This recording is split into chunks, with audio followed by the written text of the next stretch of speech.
येशू ख्रिस्ताच्या नावामध्ये मी पुन्हा एक वार आपल्या सर्वांचे हार्दिक स्वागत करत आहे. बंधू आणि भगिनींनो, जसं तुम्ही जाणलेलं आहे की आपण एका नवीन मालिकेमध्ये पदार्पण केलेलं आहे, ज्याचं शीर्षक आहे दानियल आणि भविष्यवाणी.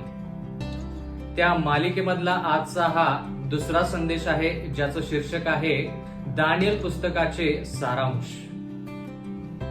मी सर्वप्रथम देवाचे उपकार मानू इच्छितो, कारण की त्याने आपल्याला ही संधी दिलेली आहे, जेणेकरून त्याचं जे वचन आहे ते आपण आत्मसात करावं, त्यानुसार चालावं आणि देवाच्या नावाला गौरव आणि महिमा द्यावं. तसंच मी सर्वांचे उपकार मानतो, कारण की तुम्ही आज देवाचं वचन ऐकण्याकरिता एकत्रित जमलेला आहात. आणि माझा असा पूर्ण विश्वास आहे की ह्या वचनाद्वारे आपल्या आयुष्यामध्ये नक्कीच बदल घडून येईल आणि आपण येशू ख्रिस्ताच्या दुसऱ्या आगमनासाठी नक्कीच तयार होऊ.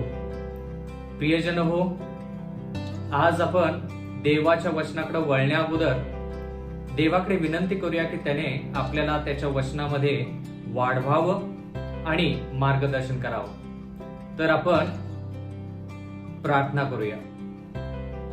सर्वसमर्थ जिवंत परमेश्वर देवा, अखिल विश्वाच्या उत्पन्नकर्त्या प्रभू, आज ह्या समयी तू आम्हा सर्वांस तुझ्या योजनेनुसार तुझं वचन ऐकण्याकरिता एकत्रित केलंस म्हणून उपकार मानतो. मागत आहोत परमेश्वरा की तुझं वास्तव्य आमच्यामध्ये असावं, तुझी वस्ती आमच्यामध्ये व्हावी, जेणेकरून तुझा पवित्र आत्मा आम्हाला मार्गदर्शन करेल आणि ह्या गहन आणि गूढ गोष्टी ज्या आहेत त्या समजण्यासाठी आम्हाला मदत होईल. प्रेमळ पित्या, इथून पुढची वेळ आमचं अध्ययन, तुझं हे वचन आम्ही तुझ्या हाती सोपवून देऊन ही नम्र विनंती येशूच्या नावात मागतो, म्हणून तो ऐक. आमेन. प्रियजन हो, खूप वेळेस लोकांना प्रश्न पडतो की आपण दानियल आणि प्रगटीकरण ह्या पुस्तकांचा अभ्यास का करायचा? ह्या पुस्तकांचा अभ्यास करणं गरजेचं आहे का? आणि जर गरजेचं आहे तर किती गरजेचं आहे? मत्तय याचा 24वा अध्याय आणि 14 वचन. मत्तय याचा 24वा अध्याय आणि 14 वचन. या ठिकाणी देवाचं वचन म्हणतं, सर्व राष्ट्रांना साक्षीसाठी म्हणून राज्याची ही सुवार्ता सर्व जगात गाजवली जाईल, तेव्हा शेवट होईल. येशू ख्रिस्ताची वाट पाहण्याची जी इच्छा आहे ती खूप लोकांची आहे. खूप लोकांची इच्छा आहे. मला आठवतं, एका संगीतकाराला प्रश्न विचारला होता, आणि तो फार प्रसिद्ध असा संगीतकार आहे सध्या. त्याला प्रश्न विचारला होता की तुम्ही तुमच्या आयुष्यामध्ये कोणत्या घटकेची वाट पाहत आहात?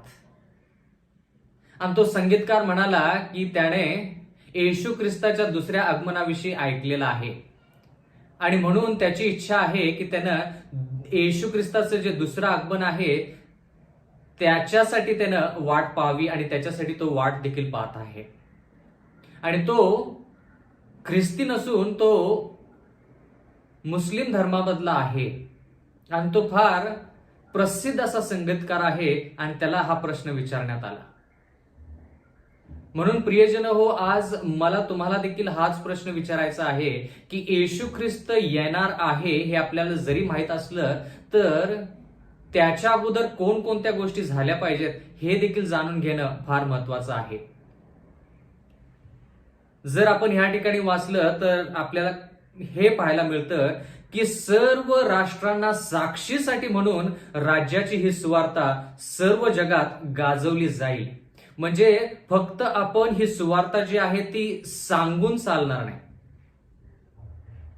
म्हणजे मुखावाटे ही सुवार्ता जी आहे ती लोकांपर्यंत पोहोचवून चालणार नाही, तर साक्षीसाठी म्हणून ही सुवार्ता पूर्ण जगामध्ये सांगितली जाईल, असं देवाचं वचन म्हणतं. साक्ष म्हणजे फक्त बोलणं नाही. साक्ष म्हणजे ज्या गोष्टी आपण बोलतो त्या कृतीमध्ये असल्या पाहिजेत आणि ज्या गोष्टी कृतीमध्ये आहेत त्या गोष्टी आपण बोलू शकलो पाहिजे. म्हणजे थोडक्यात शेवटच्या काळामधली जी सुवार्ता आहे ती सुवार्ता साक्षीच्या रूपामध्ये गेली पाहिजे, मग जगाचा शेवट होईल, असं देवाचं वचन म्हणतं. खूप वेळेस आपण ज्यावेळेस जगाचा शेवट किंवा येशू ख्रिस्त लवकर यावा असं ज्यावेळेस विचार करतो त्यावेळेस आपण फक्त बोलण्याद्वारे देवाची जी सुवार्थ आहे ते सांगण्याचा प्रयत्न करतो. पण देवाचं वचन म्हणतं, येशू ख्रिस्त स्वतः म्हणतो की सर्व राष्ट्रांना साक्षीसाठी म्हणून राज्याची ही सुवार्थ. साक्ष हे फार महत्वाचं. आणि कोण लोक साक्ष देतील? ज्यांच्याकडे सुवार्थ आहे ती लोक साक्ष देतील. आणि सुवार्थ म्हणजे काय? थोडक्यात ती बातमी जेणेकरून पूर्ण जगाला त्याचा आनंद वाटेल. 15 वचन ह्या ठिकाणी म्हणत आहे, मत्तय 24:15, मत्तयाचा 24वा अध्याय 15 वचन, दानियल संदेशाच्या द्वारे सांगितलेल्या ओसाडीचा अमंगळ पदार्थ पवित्र स्थानात उभा असलेला तुम्ही पाहाल, वाचकाने हे ध्यानात आणावे, असं देवाचं वचन म्हणतं. म्हणजे थोडक्यात येशू ख्रिस्त आपल्याला हे सांगत आहे की राज्याची ही जी सुवार्थ आहे ही साक्षीसाठी सांगितली पाहिजे. म्हणजे पूर्ण जगामध्ये आपण साक्ष म्हणून सुवार्थ सांगितली पाहिजे. हे पूर्ण जग आहे, त्याच्यामध्ये खूप ख्रिस्ती लोक आहेत जे बोलून फक्त सुवार्थ सांगत आहेत, पण त्यांच्या आयुष्यामध्ये स्वतः त्या सुवार्थेविषयी ते अनुकरण करत नाहीत. आणि देवाचं वचन म्हणतं की ही जी सुवार्थ आहे ही साक्ष म्हणून दिली पाहिजे. तर ज्यावेळेस येशू ख्रिस्ताने हे सांगितलं मत्तय 24 मध्ये, त्यावेळेस नवीन करार त्या ठिकाणी नव्हता. त्या ठिकाणी नवीन करार नव्हता, फक्त जुना करार होता. मग सुवार्थ जी येशू ख्रिस्त सांगत आहे ती थोडक्यात कोणती सुवार्थ? मग आपण ज्यावेळेस मत्तय 24:15 मध्ये वाचतो त्यावेळेस आपल्याला कळतं की सुवार्थ म्हणजे नेमकी येशू ख्रिस्त कोणत्या गोष्टीविषयी सांगत आहे. दानियल संदेशवाच्या द्वारे सांगितलेला ओसाडीचा अमंगळ पदार्थ पवित्र स्थानात उभा असलेला तुम्ही पाहाल, वाचकाने हे ध्यानात आणावे. ह्या ठिकाणी येशू ख्रिस्त ज्यावेळेस त्याच्या शिष्यांना सांगत होता की सुवार्थ म्हणजे काय, तर तो जुन्या कराराविषयी बोलत होता, कारण की त्यावेळेस नवीन करार नव्हता. पण प्रियजन हो, आज तुमच्यासाठी आणि माझ्यासाठी जुना करार आणि नवीन करार दोन्ही मिळून आपण ती सुवार्थ सांगितली पाहिजे. म्हणजे थोडक्यात येशू ख्रिस्त लोकांना हे सांगत आहे की सुवार्थ जी आहे ती विशेष करून शेवटच्या काळामधली जी सुवार्थ आहे ती दानियल या पुस्तकामधली असली पाहिजे. हे आपण जाणून घेतलं पाहिजे, कारण की महत्वाचा मुद्दा हा आहे की येशू ख्रिस्त ज्यावेळेस हे शब्द बोलला त्यावेळेस नवीन करार नव्हता, फक्त जुना करार होता. आणि त्यावेळेस त्याने ज्यावेळेस सुवार्थ सांगायचा जो मुद्दा उचललेला आहे तर तो दानियल संदेशाच्या द्वारे लिहिलेल्या ज्या गोष्टी आहेत त्याच्याविषयी सांगत आहे. मग ह्या ठिकाणी असं लिहिलेलं आहे, दानियल संदेशाच्या द्वारे सांगितलेला ओसाडीचा अमंगळ पदार्थ. म्हणजे दानियल याच्या पुस्तकामध्ये ओसाडीचा अमंगळ पदार्थ पवित्र स्थानात उभा असलेला तुम्ही पाहाल, हे दानियल 9 मध्ये आहे. दानियल याच्या 9व्या अध्यायामध्ये आहे. पण महत्वाचा मुद्दा असा आहे की फक्त दानियल 9 विषयी येशू ख्रिस्ताने सांगायला सांगितलेलं आहे का पूर्ण पुस्तक? जर आपण सखोल विचार केला तर येशू ख्रिस्त कदापि म्हणत नाही की दानियल याच्या विशिष्ट अध्यायाविषयीच फक्त तुम्ही सुवार्थ जी आहे ते पूर्ण जगाला सांगा. नाही, येशू ख्रिस्त म्हणत आहे की दानियेलाचं जे पुस्तक आहे हे पुस्तक पुन्हा एक वार उघडलं जाईल आणि त्याची जी सुवार्थ आहे, त्या पुस्तकामध्ये जी सुवार्थ आहे ती सुवार्थ पूर्ण जगाला सांगितली जाईल. कशी? साक्ष म्हणून. आणि मग जगाचा शेवट होईल असं देवाचं वचन म्हणतं. मग मला तुम्हाला एक प्रश्न विचारायचा आहे की ही सुवार्थ कोणाकडे आहे, कोणत्या मंडळीकडे आहे? दानियल आणि प्रगटीकरणाचा जो अभ्यास आहे तो कोणत्या मंडळीला जास्त प्रमाणामध्ये कळलेला आहे आणि बरोबर कळलेला आहे? सेव्हन्थ डे ऍडव्हेंटिस्ट मंडळी. म्हणून जर देव सर्व जगावरती प्रभुत्व दाखवण्याचा जर प्रयत्न करत असेल, त्याची सुवार्थ पूर्ण जगापर्यंत पोहोचण्याची त्याची इच्छा आहे, ती इच्छा तो आपल्या द्वारे पूर्ण करणार आहे. प्रियजन हो, आता कळालं का की तुमच्यावरती आणि माझ्यावरती किती मोठी जबाबदारी आहे? आता कळालं का? तुम्ही आणि मी जरी आपण साधारण व्यक्ती असलो तरी देखील आपण ह्या जगामध्ये किती महत्वाचे व्यक्ती आहोत. जगाला सुवार्ता जर सांगायची तर सेव्हन्थ डे ऍडव्हेंटिस्ट मंडळीशिवाय ती सुवार्ता कोणी सांगू शकत नाही. कारण की सुवार्ता जर सांगायचं तर त्याच्यामध्ये भविष्यवाणी पाहिजे. म्हणजे थोडक्यात जे आपण दानिएल पुस्तकामध्ये शिकणार आहोत ते फक्त भविष्यवाण्या नसून ती सुवार्ता देखील आहे हे आपण जाणून घेतलं पाहिजे. आणि या ठिकाणी महत्वाचं लिहिलेलं आहे, वाचकाने हे ध्यानात आणावे. आता खूप लोक दानिएलाचं पुस्तक वाचतात, प्रगटीकरणाचं पुस्तक वाचतात, पण त्यांना त्या गोष्टी समजत नाहीत, त्यांच्या त्या गोष्टी लक्षात येत नाहीत, ध्यानात येत नाहीत. असं जर आपण पाहिलेलं आहे तर का तसं? ह्या ठिकाणी असं लिहिलेलं आहे, वाचकाने ते ध्यानात आणावे. वाचकाने म्हणजे खूप लोक हे वचन वाचतात तर त्यांच्या त्या लक्षामध्ये का येत नाहीत, त्यांना त्या गोष्टी का समजत नाहीत? तर याच्यासाठी आपण जर विचार केला तर आपल्याला हेही कळेल. योहान याचा 5वा अध्याय आणि 39 वचन. योहान याचा 5वा अध्याय आणि 39 वचन. तुम्ही शास्त्रलेख शोधून पाहता. तुम्ही शास्त्रलेख शोधून पाहता कारण त्यांच्याद्वारे तुम्हाला सार्वकालिक जीवन प्राप्त होईल असे तुम्हाला वाटते. म्हणजे जर आपण शास्त्रलेख जो आहे तो अशा प्रकारे शोधला, कशा प्रकारे? अशा प्रकारे शोधायचं जेणेकरून त्याच्यात सार्वकालिक जीवन प्राप्त होईल. तशा प्रकारे ज्यावेळेस आपण ते शास्त्रलेख जे आहेत ते शोधू तर आपल्याला ते शास्त्रलेख काय आहेत ते कळतील. म्हणजे थोडक्यात खूप लोक देवाचं वचन वाचतात, देवाचं वचन ऐकतात, पण ते वचन जे आहे तो शास्त्रलेख जो आहे तो शास्त्रलेख ते सार्वकालिक जीवन देईल अशा रीतीने ते शोधत नाहीत. अशा रीतीने ते शोधत नाहीत म्हणून त्यांना ते सापडत नाही. कारण की तुम्हाला खूप लोक असे मिळतील, असे पाळक लोक मिळतील, असे प्रचारक मिळतील जे तुम्हाला सांगतील की दानिएल आणि प्रगटीकरणाच्या पुस्तकाचा अभ्यास करण्याची गरज नाही. जर त्यांनी तुम्हाला असा प्रश्न विचारला की तुम्ही आणि मी हे दानिएलचं पुस्तक आणि प्रगटीकरणाचं पुस्तक का शिकत आहोत, तर त्यांना मत्तई 24:14 आणि 15 हे वचन आपण सांगितली पाहिजेत. येशू ख्रिस्त स्वतः म्हणतो की राज्याची सुवार्ता जी आहे ती दानिएलाच्या पुस्तकामध्ये आहे. म्हणजे थोडक्यात मी फक्त दानिएलाचं पुस्तक नाही म्हणत, सर्व 66 पुस्तकं जे आहेत ते सर्व पुस्तक महत्वाचे, पण विशेष करून दानिएल आणि प्रगटीकरणाचं पुस्तक जास्त महत्वाचं आहे किंवा महत्वाचं आहे.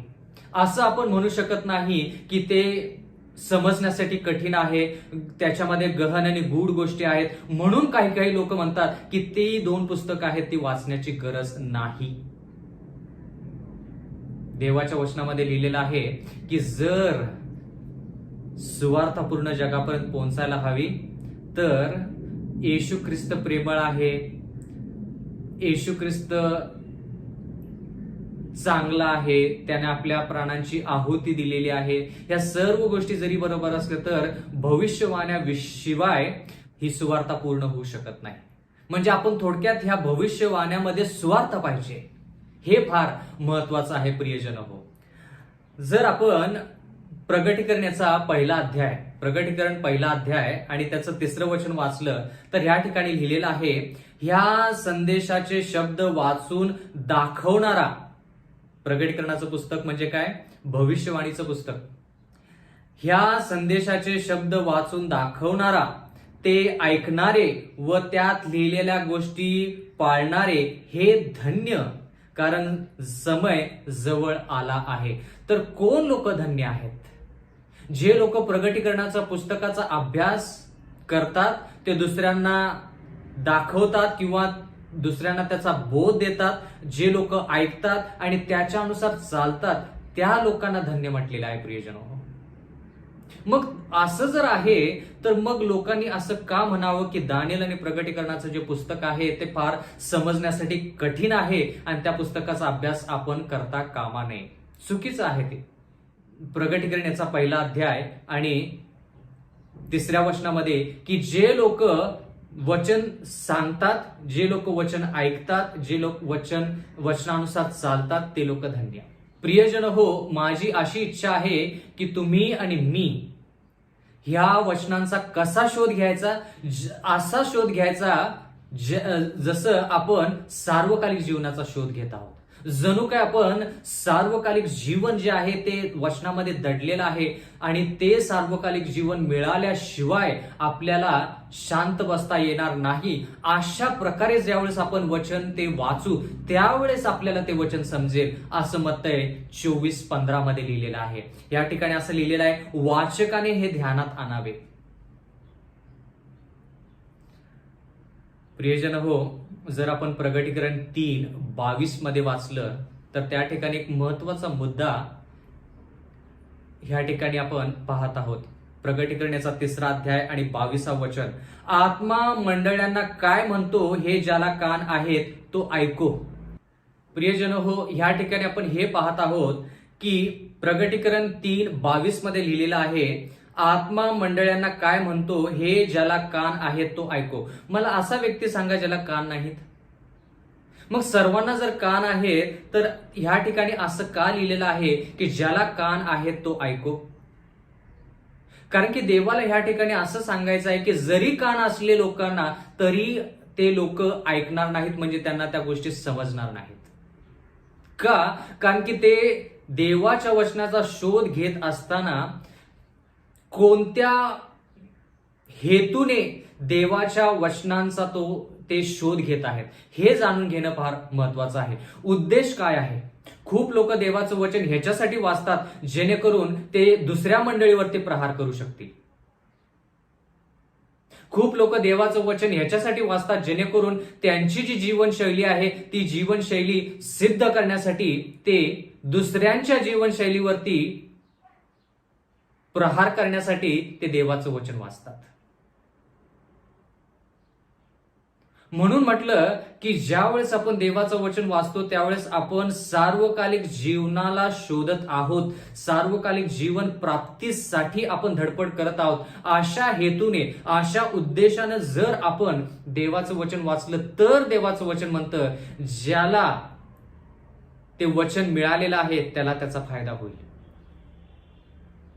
आपण खूप वेळेस म्हणतो ना, अरे मी तुला एखादी गोष्ट सांगत आहे पण तुला ते दिसत नाही. आता दिसत नाही म्हणजे काय? त्याला डोळे नाहीत का त्या व्यक्तीला? डोळे आहेत पण त्याला ते दिसत नाही. दिसत नाही म्हणजे काय? त्या कृत्य जे आहे ते त्याला दिसतं पण ते त्याला समजत नाही. आपण दानिएल पुस्तकाचा सारांश बघत आहोत की देवाने हे पुस्तक आपल्याला आशीर्वाद देण्यासाठी दिलेलं आहे. प्रगटीकरणाचं पुस्तक जे आहे ते आपल्याला आशीर्वाद मिळण्यासाठी आहे. तर असं असताना मग लोकांनी का म्हणावं की दानिएल आणि प्रगटीकरणाचे जे पुस्तक आहे ते आपण अभ्यास करू नये, कारण की त्याच्यामध्ये गहन आणि गूढ गोष्टी आहेत. त्याच्यामध्ये अशा प्रकारच्या गोष्टींचा उल्लेख केला असेल ज्या गोष्टी आपण दैनंदिन जीवनामध्ये पाहत नाही. असू शकतं, पण त्याच गोष्टींवरती येशू ख्रिस्त आपल्याला महत्वाच्या गोष्टी सांगत आहे हे आपण जाणून घेतलं पाहिजे. त्याच्यासाठी मी तुम्हाला आणखीन एक वचन दाखवू इच्छितो. मत्तय याचा 13वा अध्याय आणि 9वं वचन. मत्तय याचा 13वा अध्याय आणि 9वं वचन. या ठिकाणी लिहिलेलं आहे, ज्याला कान आहेत तो ऐको. म्हणजे थोडक्यात जो ऐकत नाही त्याची परिस्थिती कशी आहे? कान असून देखील तो बहिरा आहे असं येशू ख्रिस्त म्हणतो या ठिकाणी. ज्याला कान आहेत तो ऐको म्हणजे थोडक्यात काय? प्रत्येकाला जो कान आहे तो कान काय करेल? समजण्यासाठी मदत पण करेल. म्हणजे थोडक्यात पवित्र आत्माच आपल्याला समजावून सांगतो. पण ह्या ठिकाणी देवाला असं सांगायचं आहे की जर खरंच तुम्हाला आणि मला डोळे आहेत आणि कान आहेत तर आपल्याला ह्या गोष्टी समजल्या पाहिजेत असं देवाला सांगायचं आहे. आणि देवाचं वचन असं म्हणतं की जो कोणी देवाच्या वचनाचा शोध सार्वकालिक जीवनाच्या शोधासारखा करेल त्या सर्व लोकांना बंधू आणि भगिनींनो, त्या सर्व लोकांना देवाचं वचन समजल्याशिवाय राहणार नाही. कल्पना करा की एक व्यक्ती आहे जो दवाखान्यामध्ये आजारी आहे आणि त्याला कृत्रिमरित्या श्वासोश्वास देण्यात येत आहे. जर त्याला जिवंत राहायचं तर त्याला त्या श्वासोश्वासाची गरज आहे, त्याला त्या वायूची गरज आहे. म्हणजे थोडक्यात तो वायू मिळण्यासाठी, तो श्वासोश्वास कृत्रिम का असेना मिळण्यासाठी त्याला जेवढी धडपड करावी वाटेल तेवढी ती धडपड करतो. कारण की का, त्याला जिवंत राहायचं आहे. जरी त्या व्यक्तीला तुम्ही सांगितलं की तुला कर्करोग झालेला आहे आणि तुझं आयुष्यमान जे आहे किंवा तू जास्त वेळ टिकणार नाहीस, जास्तीत जास्त 6 महिने टिकशील, तरी देखील त्याची इच्छा असते की 6 महिने का होईना मला तो श्वासोश्वास पाहिजे. आणि म्हणून प्रियजन हो, जर आपण शारीरिक गोष्टीचा किंवा शारीरिक आयुष्याचा इतका विचार करतो, जे शारीरिक आयुष्य आपलं 60, 70, 80, 90 किंवा 100 वर्षाचं आहे, तर सार्वकालिक जीवनाचा विचार करत असताना आपण किती देवाच्या वचनाचा आस्वाद आणि शोध केला पाहिजे. कारण की देवाचं वचन स्पष्ट आहे. जर देव एखादी गोष्ट सांगतो ती गोष्ट देव नक्कीच करतो. जर देव म्हणतो की जे दानिएल आणि प्रकटीकरणाचं पुस्तक जे आहे ते दुसऱ्यांना शिकवतात, लोक ऐकतात, त्याच्यानुसार चालतात, ते सर्व धन्य. काही लोक तुमच्या मंडळीमध्ये अशी असू शकतात ज्यांना लिहिता येत नाही, वाचता येत नाहीत, पण ज्या गोष्टी ते ऐकतायत त्यानुसार जर चालले तर त्यांना आशीर्वाद मिळाल्याशिवाय राहणार नाही. कारण की देव बोललेलं आहे ते नक्कीच होणार. पण महत्वाचा मुद्दा असा की जे लोक म्हणतात की दानिएल आणि प्रकटीकरण समजण्यासाठी कठीण आहे, ते लोक सार्वकालिक जीवनाचा जसा शोध घेतात तसं देवाच्या वचनाचा शोध घेत नाहीत. म्हणून त्यांना थोडा त्रास संकट होतो. प्रियजन हो, आणखीन एक वचन मत्तय याचा 13वा अध्याय आणि 34वा वचन. मत्तय याचा 13वा अध्याय 34वा वचन. ह्या सर्व गोष्टी येशूने दाखल्यांनी लोक समुदायांना सांगितल्या आणि दाखल्या वाचून तो त्यांच्याबरोबर काहीही बोलला नाही. म्हणजे थोडक्यात ह्या ठिकाणी देवाचं वचन म्हणतं की येशू ख्रिस्त त्याच्या लोकांसंती दाखल्याद्वारे बोलला, दृष्टांताद्वारे बोलला. म्हणून येशू ख्रिस्त म्हणाला, स्वर्गाचं राज्य 10 कुमारिकांसारखं आहे, स्वर्गाचं राज्य एका घरधन्यासारखं आहे. प्रियजन हो, त्या ठिकाणी देखील दृष्टांतामध्ये बोलला. मग ज्यावेळेस आपण प्रगटीकरण आणि दानिएलच्या पुस्तकामध्ये दृष्टांत पाहतो त्यावेळेस आपण असं का म्हणावं? म्हणजे जे लोक असं म्हणतात त्यांच्यासाठी मी सांगत आहे. मग त्या लोकांनी असं का म्हणावं की दानिएल आणि प्रगटीकरणाचे जे पुस्तक आहे ते आत्मसात करण्याची गरज नाही? कारण की त्या ठिकाणी देखील दाखले आहेत, त्या ठिकाणी देखील दृष्टांत आहेत. देव ह्या ठिकाणी दृष्टांताद्वारे पण बोलत आहे. मत्तय, मार्क, लूक, योहान ह्या पुस्तकामध्ये. आता महत्वाचा प्रश्न असा आहे की देवाचं वचन म्हणतं की दाखल्या वाचून तो त्याच्या लोकांशी बोलला नाही. म्हणजे दाखले कशासाठी?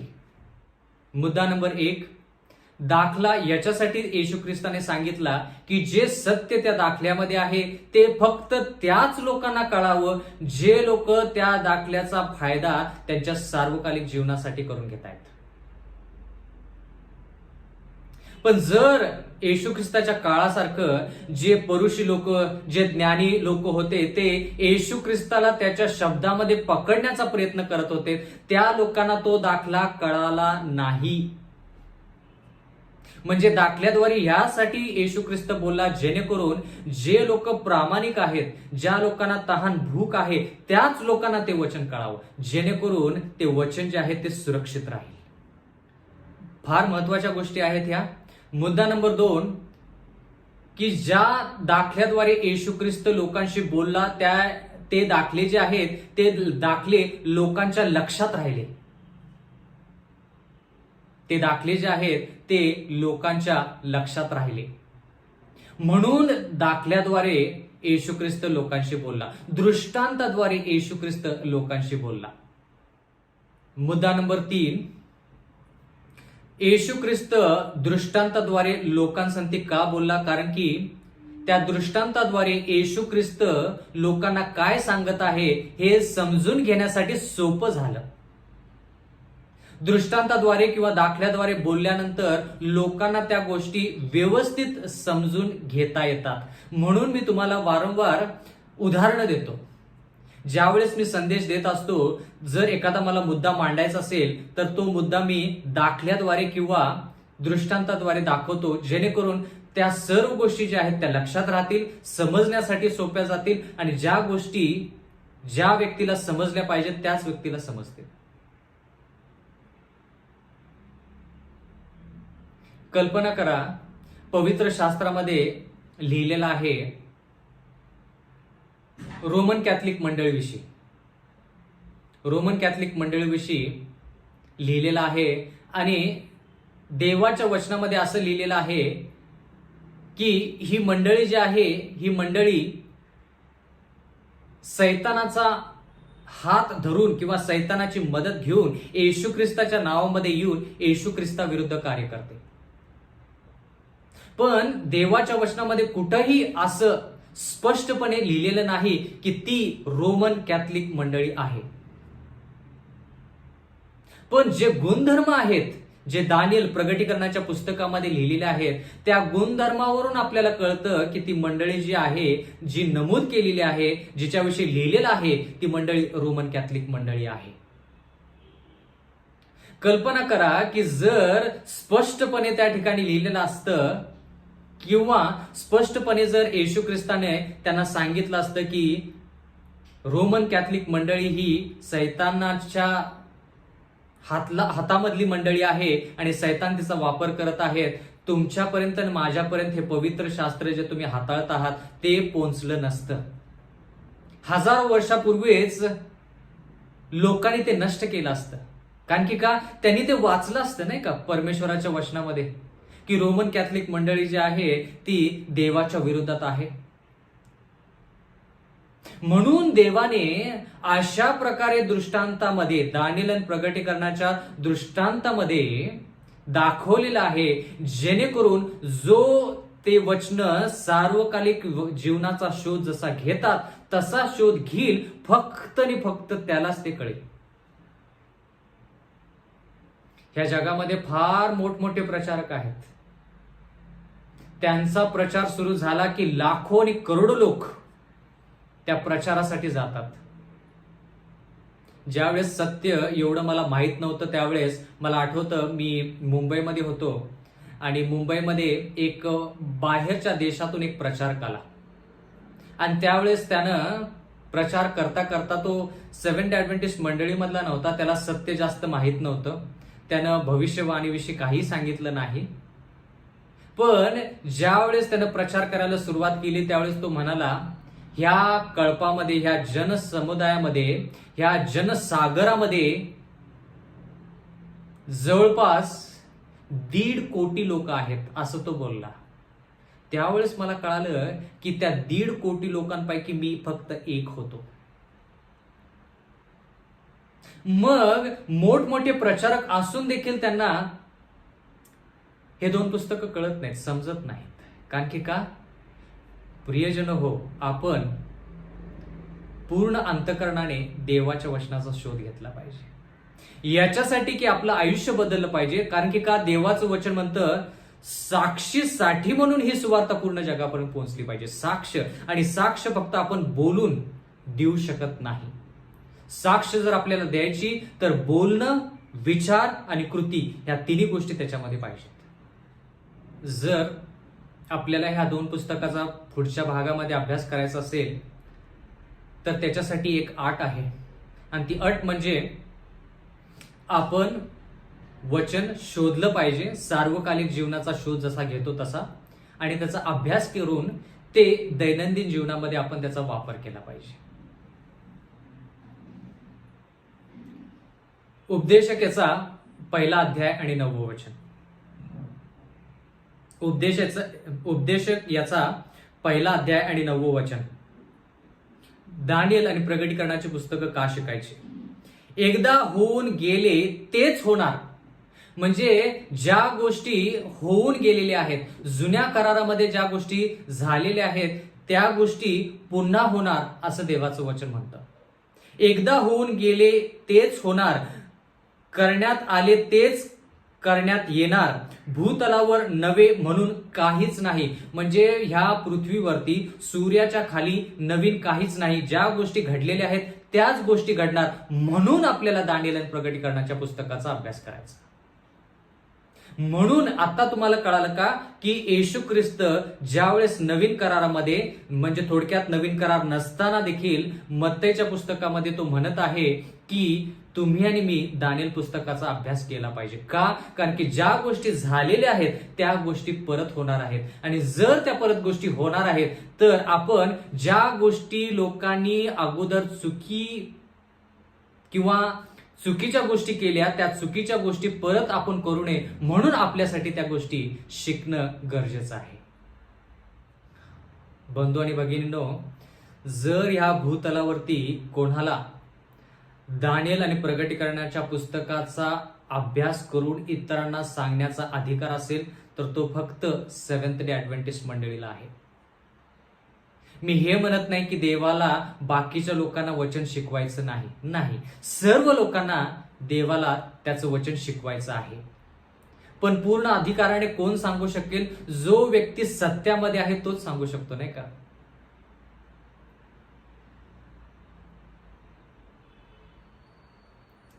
म्हणून जेवढं अचूकपणे तुम्ही देवाचं वचन पूर्ण जगाला सांगू शकाल, जेवढ्या अधिकाराने तुम्ही आणि मी देवाचं वचन पूर्ण जगाला सांगू शकतो, तेवढं बाकीच्या मंडळी सांगू शकत नाहीत.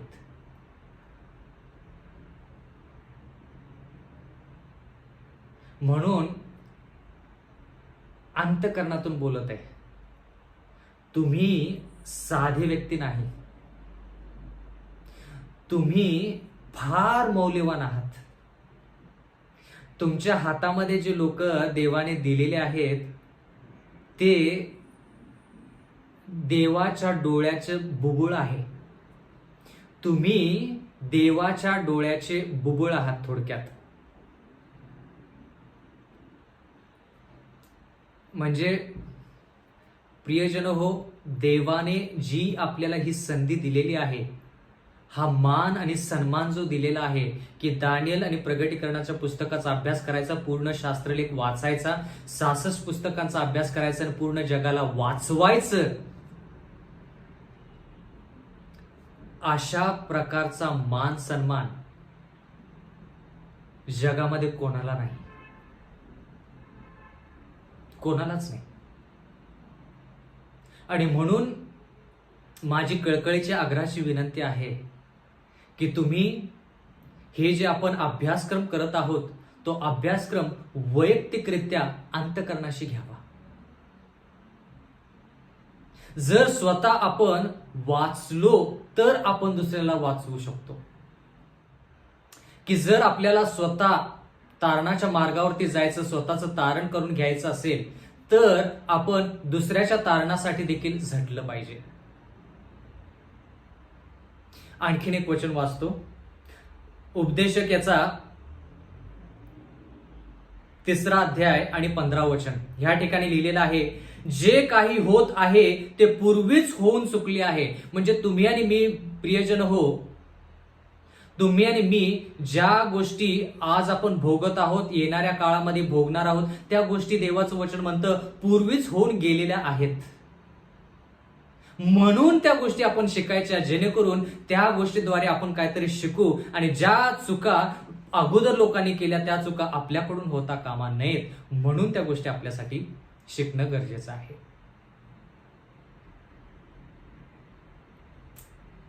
आणि जे काही होणार आहे ते आधीच होऊन चुकले आहे. उपदेशक याचा 3 अध्याय 15 वचन. आणि देव गत गोष्टी पुन्हा आपल्याकडे आणतो. म्हणजे या ठिकाणी आपल्याला हे पाहायला मिळत आहे की ज्या गोष्टी अगोदर घडलेल्या आहेत त्याच गोष्टी परत घडणार आहेत. म्हणजे किती महत्वाचं आहे की देव आपल्याला सांगतो, बघा ज्या गोष्टी अगोदर घडलेल्या आहेत त्याचा अभ्यास करा, मनन करा. म्हणजे येणाऱ्या गोष्टीमध्ये तुम्हाला सतर्कता मिळेल किंवा तुम्ही जागृत राहाल किंवा तुम्ही सावध राहाल. तुमच्याकडून त्या चुका होणार नाहीत ज्या चुका तुमच्या पूर्वजांनी, आपल्या पूर्वजांनी केलेल्या आहेत. सर्वसाधारणतः ज्यावेळेस वडील आपल्या तरुण मुलग्याला आणि तरुण मुलीला सूचना देत असतो, त्यावेळेस तो वडील म्हणत असतो किंवा ती आई म्हणते की ज्यावेळेस आम्ही तरुण होतो त्यावेळेस आम्ही ही चुकी केली, आम्ही ती चुकी केली, आणि माझी इच्छा आहे की तुम्ही ती चुकी करू नये, म्हणून मी तुम्हाला ज्या गोष्टी घडलेल्या आहेत त्या गोष्टी सांगत आहेत, जेणेकरून त्या पापामध्ये तुम्ही आणि मी पडू नये. का? कारण की आई वडिलांचं जे प्रेम आहे ते प्रेम इतकं निस्वार्थ असतं,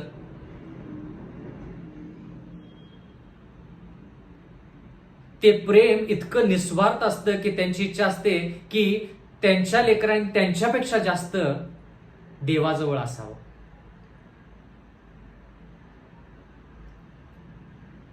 मत्तयाचा 24वा अध्याय आणि 37वा वचन. मत्तय 24:37. नोहाच्या दिवसात होते त्याप्रमाणे मनुष्याच्या पुत्राचे येणे होईल. म्हणजे आपण हे पाहत आहोत की भविष्यवाणी जी आहे ती भविष्यवाणी जी पूर्ण होणार आहे ती अगोदर कशी पूर्ण झाली हे जाणून घेणं फार फार महत्वाचं आहे. म्हणून देवाच्या वचनामध्ये लिहिले की जर आपल्याला येशू ख्रिस्ताच्या येण्याच्या अगोदर दिवस कसे असतील हे जाणून घ्यायचं असेल तर येशू ख्रिस्तानं स्वतः सांगितलं की नोहाच्या काळामध्ये ज्या गोष्टी घडल्या त्या गोष्टींचा तुम्ही विचार करा किंवा अभ्यास करा. जर तसं असेल तर आपण दानिएलच्या पुस्तकामध्ये ज्या गोष्टी नमूद केलेल्या आहेत त्या गोष्टींचा जर विचार केला तर आपल्याला कळेल की शेवटच्या काळामध्ये कोणकोणत्या गोष्टी होणार आहेत. आणि येशू ख्रिस्तानं ते शब्द वापरले दानिएल संदेष्टाच्या द्वारे, असे येशू ख्रिस्त म्हणतो मत्तय 24:15 मध्ये. मत्तय 24:37 मध्ये येशू ख्रिस्त म्हणतो नोहाच्या दिवसामध्ये, म्हणजे तो नमूद करतोय की कोणत्या व्यक्तीविषयी या ठिकाणी आपण शिकलं पाहिजे.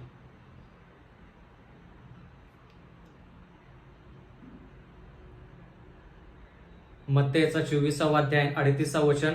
तेव्हा जसे जलप्रलयाच्या पूर्वीच्या दिवसात नोहा तारवात गेला त्या दिवसापर्यंत लोक खात पीत होते, लग्न करून घेत होते, लग्न करून देत होते. अशाच प्रकारच्या गोष्टी येशू ख्रिस्त म्हणतो त्याच्या येण्याच्या अगोदर होतील. आता एवढं जर आपण शिकायचं आहे तर त्याच्यामध्ये आपण चुकी करून चालत नाही. एवढं जर देवानं आपल्याला शिकवलेलं आहे तर त्या गोष्टी आपण आत्मसात केल्या पाहिजेत आणि दुसऱ्याला पण शिकवल्या पाहिजेत. कारण की प्रगटीकरणामध्ये लिहिलेलं आहे जो त्या गोष्टी करेल तो धन्य, म्हणजे थोडक्यात आशीर्वादित. जर तुम्हाला आणि मला आशीर्वाद पाहिजे तर आपण नक्कीच दानिएल आणि प्रगटीकरणाचं पुस्तक वाचलं पाहिजे, अध्ययन केलं पाहिजे, ते आपल्या दैनंदिन जीवनामध्ये त्याचा वापर केला पाहिजे. नक्कीच आपल्याला आशीर्वाद, कारण की देव जर एखादी गोष्ट बोलतो तर ती गोष्ट देव नक्कीच करतो. प्रियजन हो, नक्कीच देव विश्वासू आहे, देव न्यायी आहे.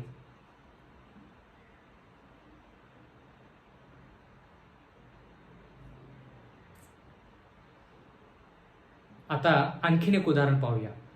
मलाकीयाचा 4था अध्याय आणि 5वं वचन. मलाकीयाचा 4था अध्याय आणि 5वं वचन. पहा, परमेश्वराचा मोठा व भयंकर दिवस येण्यापूर्वी मी एलिया संदेष्ट्याला तुमच्याकडे पाठवीन. म्हणजे असं होणार आहे का? देवाच्या वचनामध्ये लिहिलेलं आहे की येशू ख्रिस्त यायच्या अगोदर एलिया जो स्वर्गाच्या राज्यामध्ये आहे तो परत खाली येणार आहे. त्याची जी सुवार्ता आहे, देवाची जी सुवार्ता आहे ती देवाची सुवार्ता सांगण्यासाठी. का? देवाच्या वचनामध्ये असं लिहिलेलं आहे की शेवटच्या काळामध्ये असे लोक असतील जे एलिया संदेष्ट्या सारखे असतील. आता म्हणून आपण उपदेशक या पुस्तकामध्ये वाचलं की ज्या गोष्टी अगोदर घडलेल्या आहेत, म्हणजे एलिया जुन्या करारामध्ये होता तर जो एलिया नवीन करारामध्ये असेल तो एलिया गुणानुसार, चरित्रानुसार जुन्या करारातल्या एलियासारखा असेल.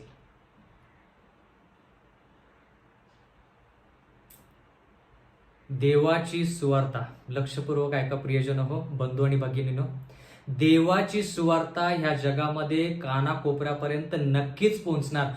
प्रश्न फक्त एकच आहे, लाखो रुपयांचा प्रश्न फक्त एकच आहे की ती सुवार्ता मी कानाकोपऱ्यापर्यंत पोहोचवणार आहे की नाही. देवाचे लोक म्हणजे थोडक्यात देवाकडे शेवटच्या काळामध्ये लोक सुवार्ता साक्षेद्वारे सांगणारे नक्कीच असतील, पण त्या कल्पामध्ये त्या समुदायामध्ये मी असेन का, हा लाखो रुपयांचा प्रश्न आहे.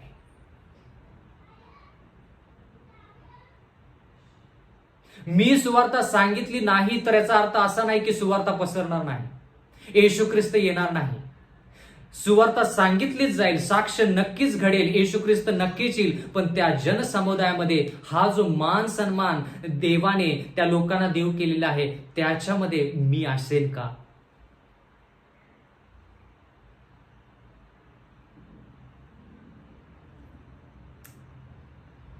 मलाकी याचा 4 अध्याय आणि 6वं वचन. देवाचं वचन म्हणतो की एलिया म्हणजे थोडक्यात जे लोक शेवटच्या काळामध्ये एलिया सारखं चरित्र प्रगट करतील, संदेश त्यासारखं त्यांचं आयुष्य असेल, त्या लोकांना एलिया म्हटलेलं आहे. त्यांच्याविषयी लिहिलेलं आहे, तो वडिलांचे हृदय त्याच्या पुत्राकडे व पुत्राचे हृदय त्याच्या वडिलांकडे वळवेल, नाहीतर कदाचित मी येईन आणि भूमीला शापाने ताडण करीन. म्हणजे देवाचं वचन म्हणतं की ह्या एलियाकडे फार मोठी जबाबदारी आहे. आपण फक्त जगातल्या लोकांचं मन जे आहे ते देवाकडे फक्त वळवायचं नाही, तर आपल्या कुटुंबामध्ये आपल्या लेकरांचं मन जे आहे ते आईवडिलांकडे वळलं पाहिजे, आणि आईवडिलांचं मन जे आहे ते लेकरांकडे वळलं पाहिजे. मंडळीमधल्या लोकांचं मन पाळक आणि पाळकाच्या कुटुंबाकडे वळलं पाहिजे, आणि त्यांचं जे मन आहे ते मंडळीकडे वळलं पाहिजे. हे फार महत्वाचं आहे. बंधू आणि भगिनींनो, फार महत्वाचं वचन आहे, आणि आपण फक्त दानियल पुस्तकाचा जो सारांश आहे तो आज पाहत आहोत. जर दानियल पुस्तकाचा विचार केला तर दानियल या शब्दाचा अर्थ परमेश्वर माझा न्यायाधीश आहे किंवा परमेश्वर माझा न्यायकर्ता आहे. ह्या पुस्तकामध्ये 12 अध्याय आहेत. 12 अध्याय आहेत. ह्या 12 अध्यायाचे जे विभाजन आहे ते 2 भागामध्ये केलेलं आहे. दानियल पुस्तकाचे 12 अध्याय जे आहेत त्याचे 2 मध्ये विभाजन केलेलं आहे. पहिला भाग जो आहे तो गोष्टीच्या स्वरूपामध्ये आहे. म्हणजे थोडक्यात दानियल 1 पासून दानियल 6 पर्यंत तुम्हाला गोष्टी पाहायला मिळतील. त्यामध्ये फक्त दुसरा अध्याय जो आहे तो भविष्यवाणीचा आहे.